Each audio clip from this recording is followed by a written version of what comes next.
So there's some things that I really love. I love coming of age stories. I love superheroes. I love superpowered female characters freaking losing it. Wow, this could be about Umbrella Academy. There's so many angry, empowered women learning to process their emotions, and I am here for it. But I love all that, so it was no surprise that I was very okay with I am not okay with this. The breezy 7-episode, roughly 140-minute total runtime Netflix original series, based on the comic book by Charles Forsman that had allegedly been confirmed for a second season just earlier this month, before they were like, yeah, nah, pandemic, no more money. Mainly due to their belief that the increased production cost as a result of COVID regulations would outweigh what they believe to be their return on investment from viewers. It sucks. I disagree, and I would like to start a revolt. Hashtag I am not okay with this being canceled. Maybe just hashtag save I am not okay with this. Same comic book author as End of the Effing World, and that show and this show both have the same director, so it's gonna have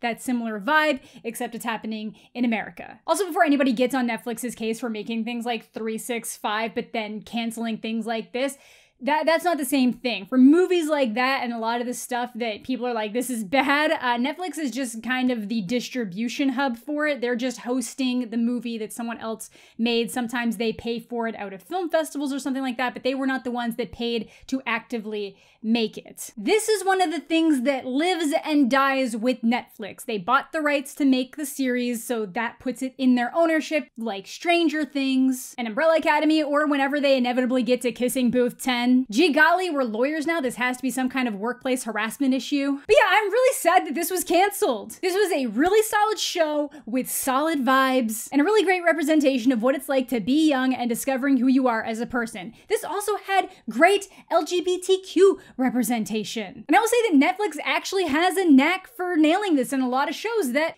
sadly get canceled. I think that this show was a lot better than some of those shows that ended up getting canceled, so this one kind of surprised me more, but still. Sometimes it's really nice to see people who already know their sexuality and are comfortable with it and living their lives, but it's also really nice to see people discovering that about themselves. Showing that people don't always just wake up one morning 100% sure of who they are because, you know, society has always told you, like, this is the norm, this is what you are expected to be, and that's just not always the case. It's a process of discovery that can be super difficult when it's not something that's always normalized. Because it is normal. The gay media will not make your child gay. It's just gonna make the gay kids feel better about themselves. And if you think that gay content is going to make your kid gay, just show them the wide variety of straight content out there and reverse the effects, because that's how dumb you sound. Anyways, this show getting canceled did shock me, because I felt that it was really well received, saw minimal complaints, and for being something that's aimed a little bit more at teenagers, it was actually like really well reviewed across the board. Honestly, Netflix, you guys are making it really hard to want to pull out the wallet after that crushing blow.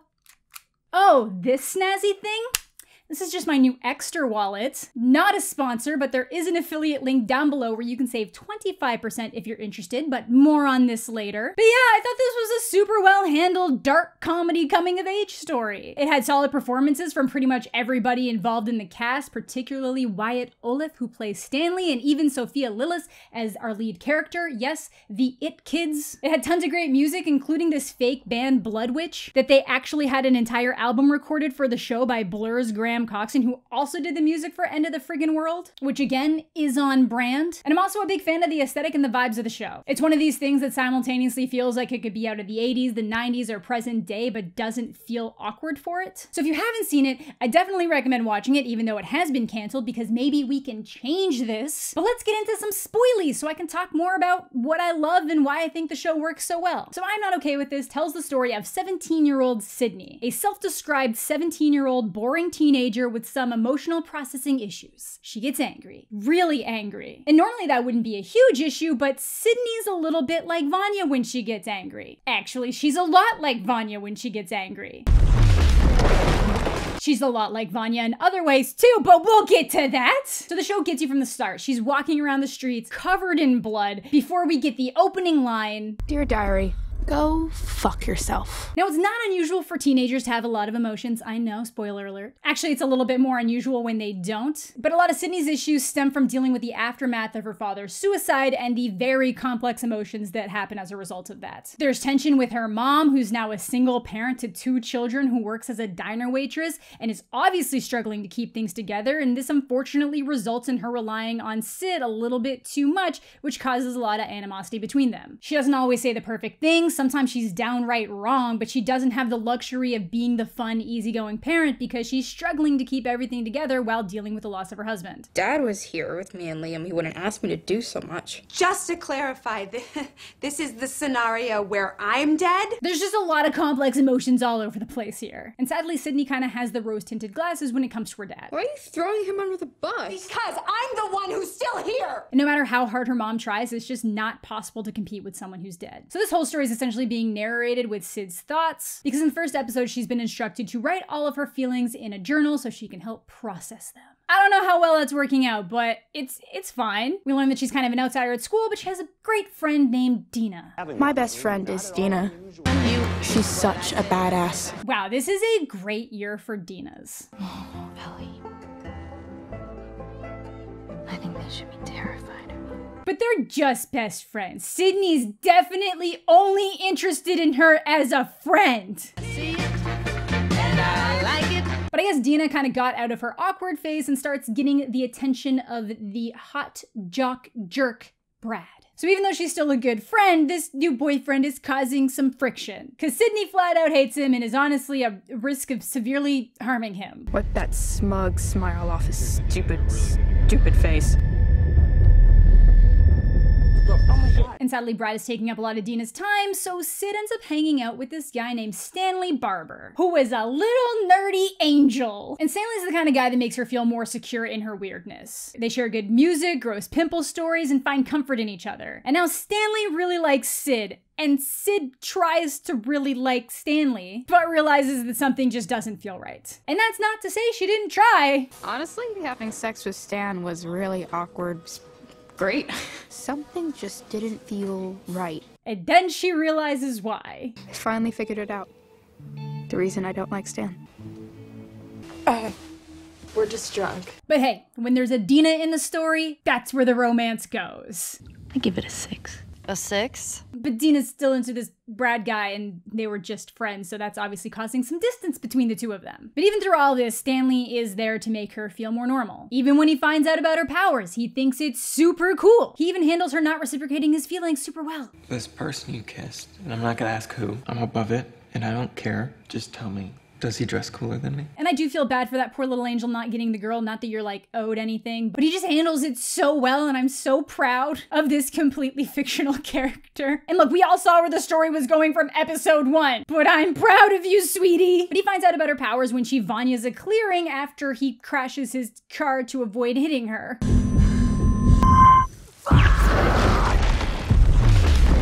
And sadly, Stan does have a lot of his own home problems that the show doesn't really have time to get into. His dad seems like the abusive, peaked in high school type and hits him for damaging the car. And all this stuff kind of gets glossed over because obviously the entire runtime of the show is about 140 minutes. There just wasn't time for it. I'm assuming they were gonna set things up for future seasons, but no. I'm sorry, I'm really upset.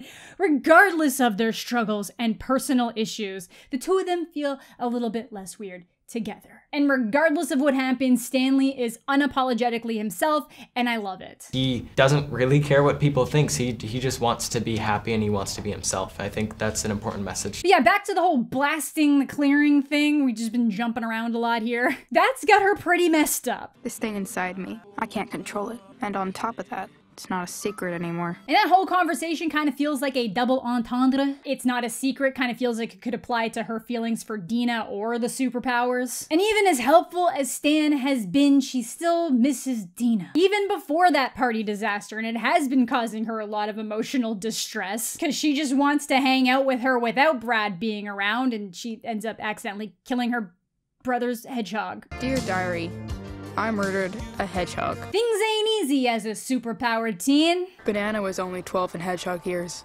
I murdered a tween. This is like a mutant without a Professor X in a world where mutants don't exist. And Dina obviously still cares for her, but Sid doesn't really want to deal with all of those emotions and doesn't exactly want to talk about any of it. And even though Dina and Brad had some issues, they smooth things over fast enough. Stan keeps pushing her to talk about it. Calm down, Sid.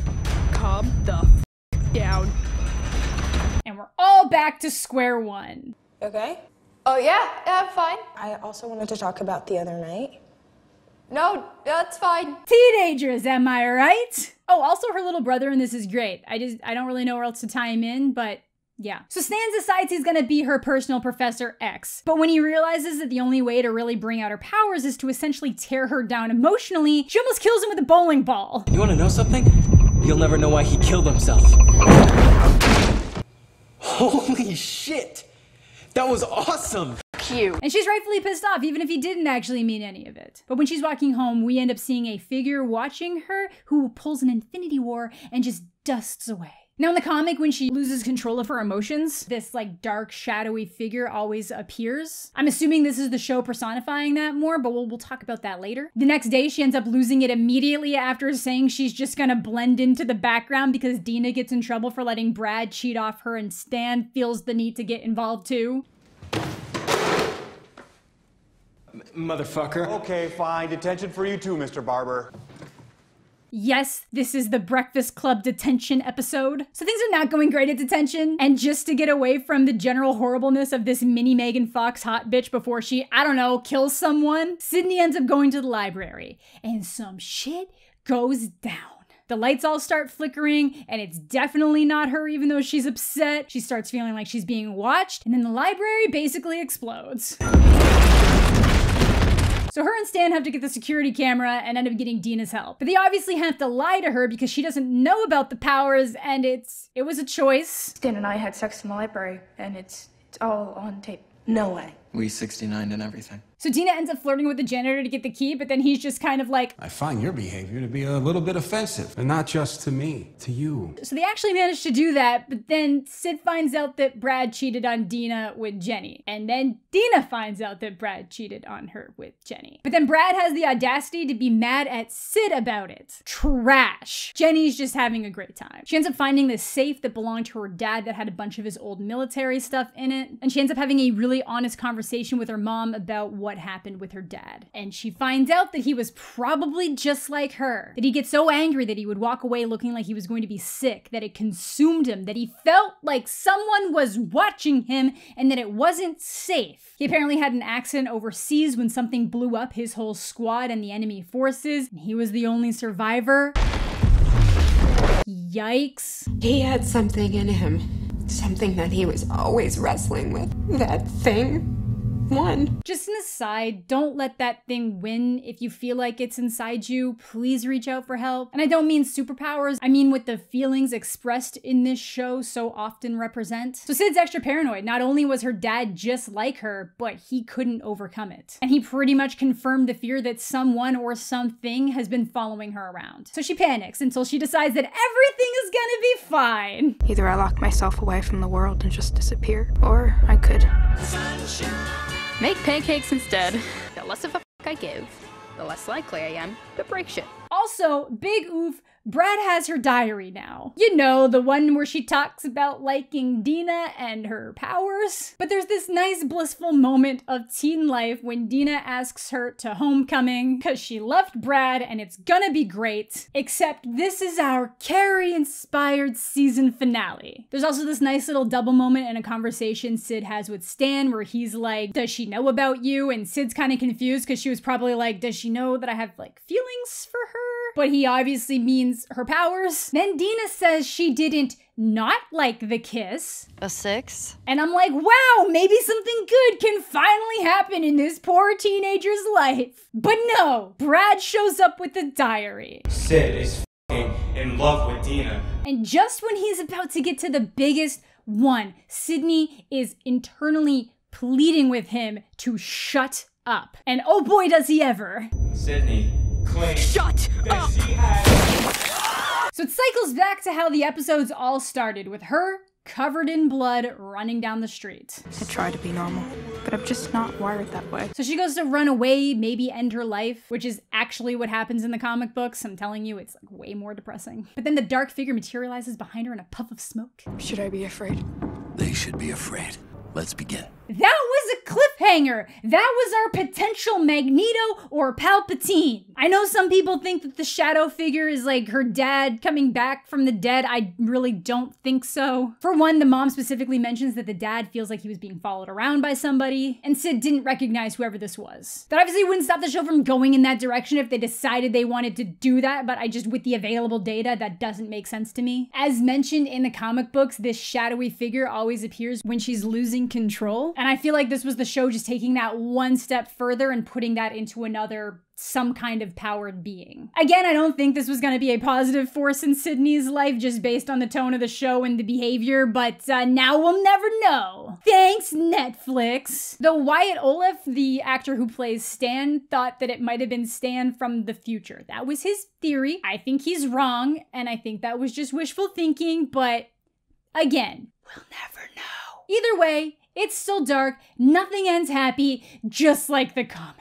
In fact, in the comic, she's the one who kills her dad to free him of this pain that he's experiencing. So much more depressing. At least the end of this season gave me some kind of hope before they ripped it away from me. Either way, I still really enjoy the show and think it has value to watch even just with one season. Teens getting superpowers is something so many of us wanted, but the reality in most situations is it wouldn't really make our lives better. It would just make them significantly more dangerous and complicated. And I think it parallels all the insecurities of growing up so well. People are so scared to show who they are, worried about being too weird to be loved, worried that things won't ever get better, trying to be perfect, trying to not be perfect, and hopefully eventually learning to love yourself. It's incredibly stressful, and this show gives us all of that. The show tries to tackle themes of acceptance and specifically like self-love, I think is really important, especially in this day and age. I also think it mirrors how debilitating mental illness can be. Somebody can be this super positive, upbeat person, but then what you don't see behind the scenes is that there's days where they just physically can't get themselves out of bed. And it does feel like something is all consuming in you. And I think it's important to just kind of like realize that that's not necessarily the case. There is light in that darkness. There is a way to the other side, but you have to work to get there. There's literally so many reasons why this show is important and good, but now it's gone. So hey, Netflix, if you're watching this, I'm sure you're not, but maybe bring it back after COVID calms down a little bit and things are a little bit more chill. We don't care if it looks like the actors of age. Like, I'm fine with that. I'm sure other people are fine with that. They did Grease with 30-year-olds. You can do this with like 20-year-olds. It's normal. Anyways, let me know what you guys think of I Am Not Okay With This. Did you love it? Did you hate it? What did you love? What did you hate? What did you hope that season 2 would bring? But back to the wallets real quick. Again, not an official sponsor, but when Exter hit me up about their products and I looked at them, I fell in love. I ended up going with the Senate card holder, but they also sent me their best-selling Parliament wallet just in case I didn't end up liking it. They're RFID blocking, and I'm sure as you can tell, they have that awesome button feature that makes your cards super easy to grab, but then they also don't fall out after. For people who might lose their wallets a lot, they have these tracking cards that you just hook up to a Chipotle account so you can track where your wallet is, and it also has a ring to find option. So if you're interested in any of the products on the Exter website, if you click the link in the description down below, it'll actually save you 25% off your order. They have phone cases, they have these 2 wallets, they have a bifold wallet, they have laptop cases. Go crazy. Anyways, that is going to do it for today's video. Thank you all so much for watching. Thanks as always to my Patreon supporters. I hope you're all having a fantastic day. I am not okay, and we'll catch you all later.